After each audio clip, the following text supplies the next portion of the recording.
आज मेरी वीडियो उन लोगों के लिए जो बेचारे कोर्ट में धक्के खा रहे हैं, वो हस्बैंड्स, वो पिता, वो बेटियों के फादर, वो बेटे के बाप कोर्टों में धक्के खा रहे हैं। सुने, मैट्रिमोनियल डिस्प्यूट्स आज कोर्टों में, जैसा कि आप सब जानते हैं, मैट्रिमोनियल डिस्प्यूट्स डिस्ट्रिक्ट कोर्ट्स में भरे हुए हैं।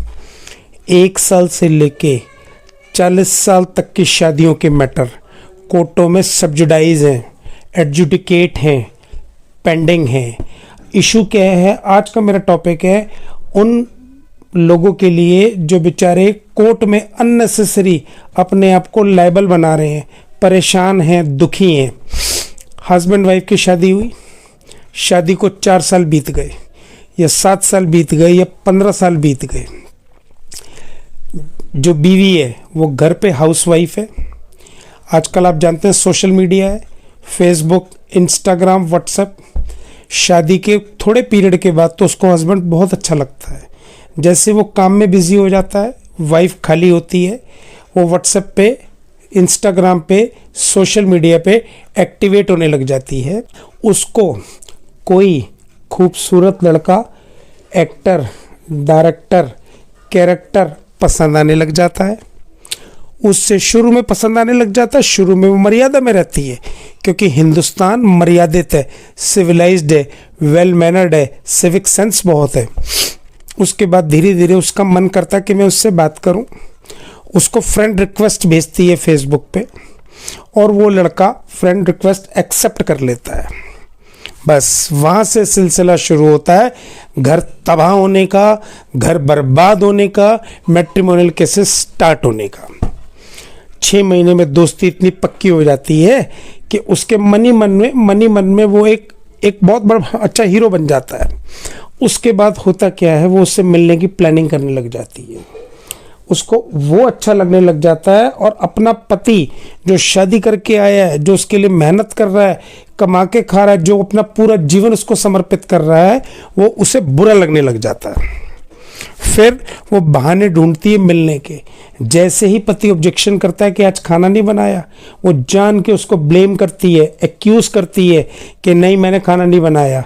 होता क्या है, 1-1.5 साल के बाद अपनी कमी कमजोरी को छुपाने के लिए वो हस्बैंड को झूठे केस में फंसाने लग जाती है।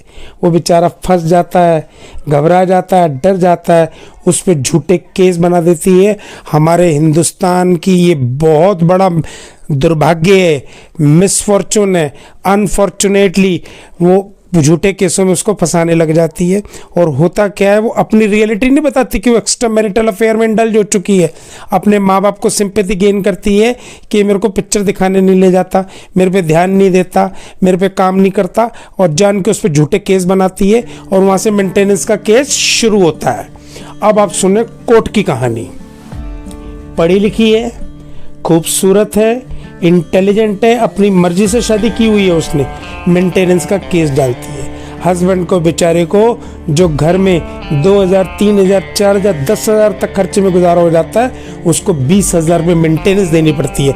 ये मेरी वीडियो उन लोगों के लिए कि मेंटेनेंस नहीं देनी, क्यों? वो अपनी मर्जी से अफेयर चला रही हो, उसको पूछने जाने वाला कोई नहीं है। मेंटेनेंस में 125 CRPC में क्या लिखा? Abled body, if she can survive, if she can earn, why उसको मेंटेनेंस क्यों चाहिए? Why she seeks maintenance? क्योंकि वो औरत है, क्योंकि वो बीवी है, इसलिए मेंटेनेंस चाहिए। और जब उस देखती है कि पति उस पर एलिगेशन लगा रखा, उसको पकड़ लेता है रंगे हाथों कि उसका अफेयर चल रहा है, वो उस पर कंडीशन लगाने लग जाता है। उसको कहता है कि तुमने ये गलत काम किया, फिर उस पर वो और झूठे एलिगेशन लगाती है कि तूने ये किया, तूने वो किया। दोस्तों, फ्रेंड्स, हस्बैंड्स, मैं आपको ये बता दूं कि अगर वो पढ़ी लिखी है और अपनी मर्जी से घर छोड़ के गई है, तो दिल्ली हाई कोर्ट की, सुप्रीम कोर्ट की बहुत सारी जजमेंट्स हैं जो ये कहती है कि उसको मेंटेनेंस नहीं मिलेगी। ये मेरी वीडियो बनाने के पीछे माध्यम ये है, उसको मेंटेनेंस किसी सूरत में नहीं मिलेगी। She is not entitled for maintenance under section 125 CRPC। इस बात को सोच लें, समझ लें। कोई भी पूरे हिंदुस्तान के जो पिता हैं, जो हस्बैंड्स है उनके लिए मैं मेंटेनेंस करूँ, बच्चे से मिलने नहीं देती। बच्चे से मिलने का आपका पूरा राइट है, आप बच्चे की कस्टडी भी सीख कर सकते हैं, बच्चे के पूरे विजिटेशन राइट्स ले सकते हैं। वो बच्चे को मैनिपुलेट नहीं कर सकती। जब उसको वो देखती है कि मैं उसकी कमी कमज़ोरी उसके हस्बैंड ने पकड़ ली, तो उसके बावजूद वो बच्चे को मिलवाने नहीं देती। और आपका इक्वल राइट है, आप भी उसके लीगल गार्डियन हैं, आप भी अपने बच्चे से मिल सकते हैं। एट एवरी स्टेज आप कोर्ट में एप्लीकेशन लगा सकते। और अगर आपकी वाइफ इंटेलिजेंट है, पढ़ी लिखी है, डॉक्टर है, लॉयर है, इंजीनियर है, आर्किटेक्ट है, अगर वो ज़्यादा कमा रही है, कभी कभार होता क्या, वो अपने स्टेटस को मेंटेन करने के लिए 1 लाख रुपए सैलरी कमा रही है और आपकी इनकम 40,000 रुपये है। इक्वल स्टेटस मेंटेन करने के लिए आप भी अपनी वाइफ से मेंटेनेंस सीख कर सकते हैं। अगर कोई दुविधा है, कोई प्रश्न है, तो मैं advocate Anil Kumar Bansal elevate law firm से आपको ये गाइडेंस दे रहा हूं कि आप इस पे पूरी तरीके से वर्क करें। सोचें, विचारें, हिम्मत ना हारें। जय हिंद।